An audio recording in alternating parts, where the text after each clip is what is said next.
Pai do Senhor Jesus, amados amigos, dando continuidade ao testemunho, no primeiro testemunho, Deus me tirou de Fortaleza, levou para São Paulo, e lá Deus usou um servo de Deus para me abençoar, para me mostrar o amor de Cristo na vida dele e abrir meu coração para que eu pudesse ouvir a palavra do Senhor. Voltando para Fortaleza, Deus usou novamente uma jovem, certo? Para me evangelizar, me discipular, falar a palavra para mim, para que eu pudesse crer.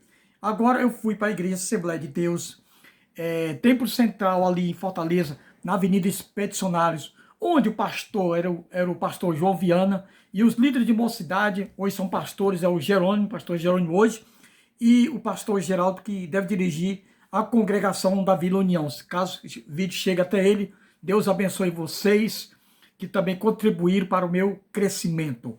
Querido, eu cheguei em casa, aceitei Jesus como meu Salvador, foi maravilha, o céu se abriu, a presença gostosa, mas eu chegar na minha casa e iria começar o meu calvário, iria começar as perseguições, o preço era alto, haveria um preço por isso, porque, conforme eu disse, na década de 80, o evangelho não era bem-vindo nas casas, onde a maioria eram católicos e eram praticantes. O caso dos meus pais, meu pai e minha mãe e todos os meus irmãos. Chegando, eu confessei para eles que eram crentes em Jesus agora, e eles, a princípio, não acreditaram, caíram em risadas e tudo, mas depois perceberam que a coisa era sério, que eu estava levando a sério, comecei a ir para a igreja, comecei a buscar Deus, ia para as escolas de dominical de manhã, saiu os cultos à noite, as campanhas nas casas maravilhosas que havia, até a década de 80 era uma coisa extraordinária, onde os irmãos, os obreiros, eram os auxiliares, pregavam cheio do poder de Deus, cheio do Espírito Santo, não cheio de teologia, cheio de filosofias, não.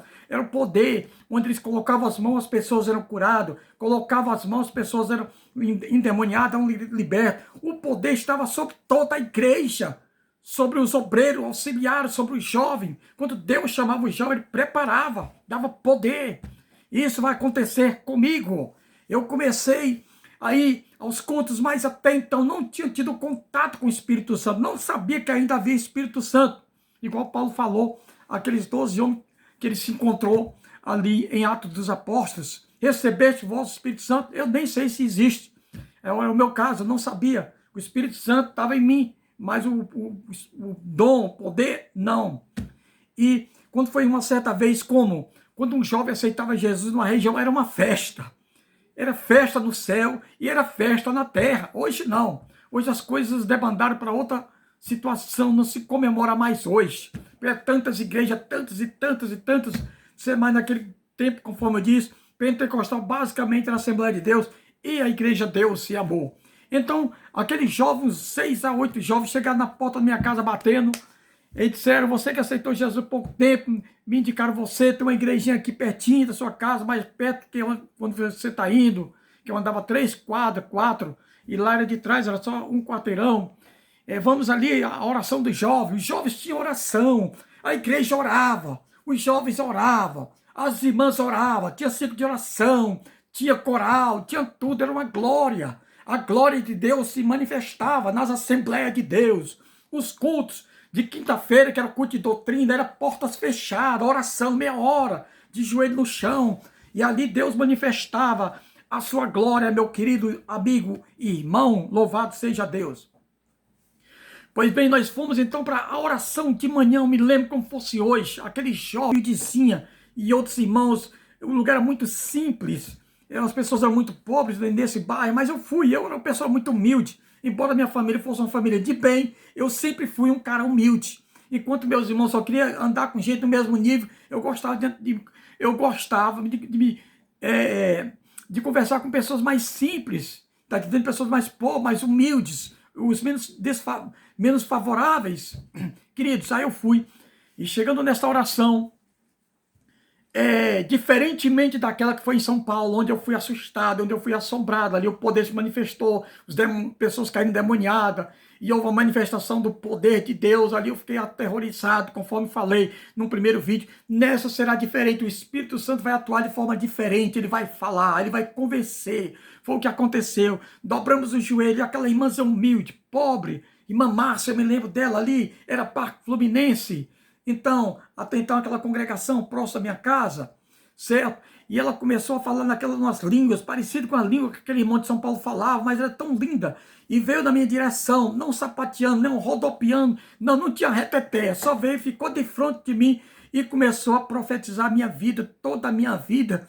E de repente, eu comecei a me derramar em lágrimas, sabendo que Deus verdadeiramente estava falando para mim, conforme Paulo falou lá em Coríntios. Se alguém profetizar, se tiver algum incrédulo, e o segredo do seu coração for revelado, ele vai publicar que Deus está verdadeiramente ali. E eu não era incrédulo, já era um crente.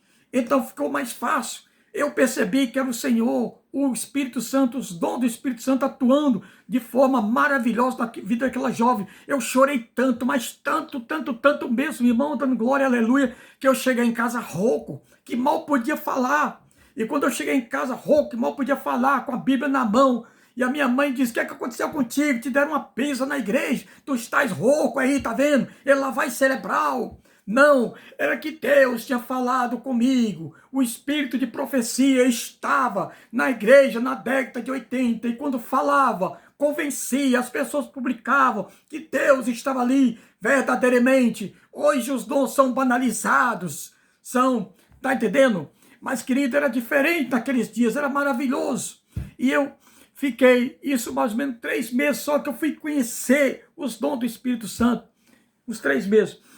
Aí eu conversei com meu irmão caçula, que era meu companheiro de forró, que ia para as festas com ele.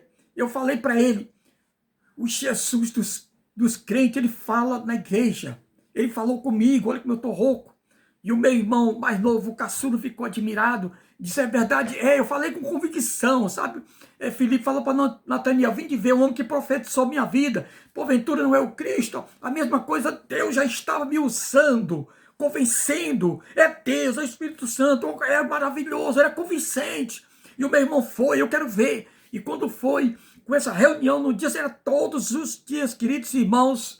E quando foi, aquele mesmo grupo começou a falar em línguas estranhas, foi até onde ele estava também, em pé, sem rodopiar, sem fazer presepada nem nada, e começou a profetizar a vida do meu irmão, que ainda nem tinha aceitado a Jesus Cristo, irmão, vocês terem ideia. E daí, quando o segredo do coração dele, do íntimo, foi tocado, ele começou a gritar aqui, tal como eu no início: Jesus, me perdoa, Jesus, me perdoa, porque eu quero também te aceitar nesta manhã, Senhor. E ali ele aceitou Jesus como Salvador, meus queridos e amados irmãos.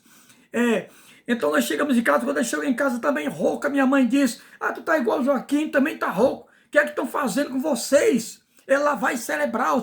E aí ele dizia: não, mãe, é Deus que está no meio da igreja. Que nada, minha mãe era extremamente incrédula, minha mãe e o meu irmão mais novo, que era um pé no meu calo.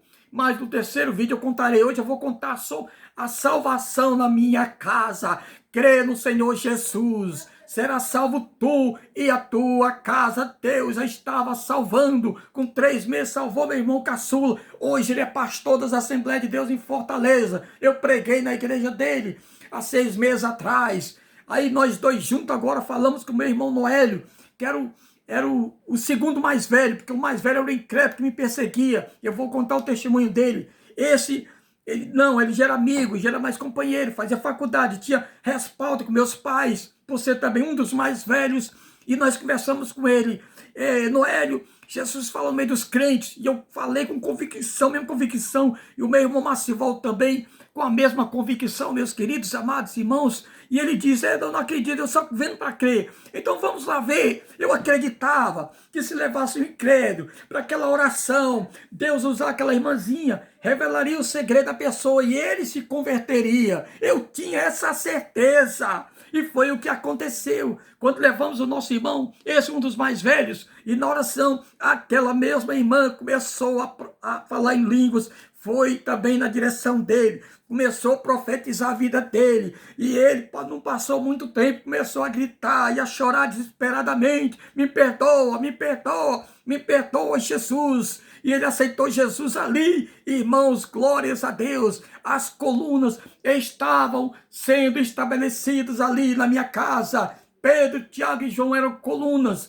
Eu era um missionário, precisava sair de casa, precisava ir pregar nas praças, precisava pregar nos interiores. Meu chamado era fora. não podia ficar preso dentro de casa. Então Deus chamou os dois para serem as colunas dentro de casa, na minha ausência. E quando ele chega em casa também rouco, do mesmo jeito. A minha mãe disse: eu não acredito, Noélio. Você está se formando para ser doutor. Você acredita nisso dos crentes. Não acredito, você também virou crente. Virei, mãe, porque eu vi a voz de Deus. Aleluia, glórias a Deus. Então eu quero dizer para você: creia no Senhor Jesus e será salvo tu e a tua casa. Depois continuarei o terceiro testemunho, é onde Deus vai começar a me usar de uma forma espetacular. Então me ajude a divulgar este canal, dê um like, comente, compartilhe, me ajude, porque aqui foi o Espírito Santo quem me chamou, é o Espírito Santo quem está falando, não é eu mesmo, não é para receber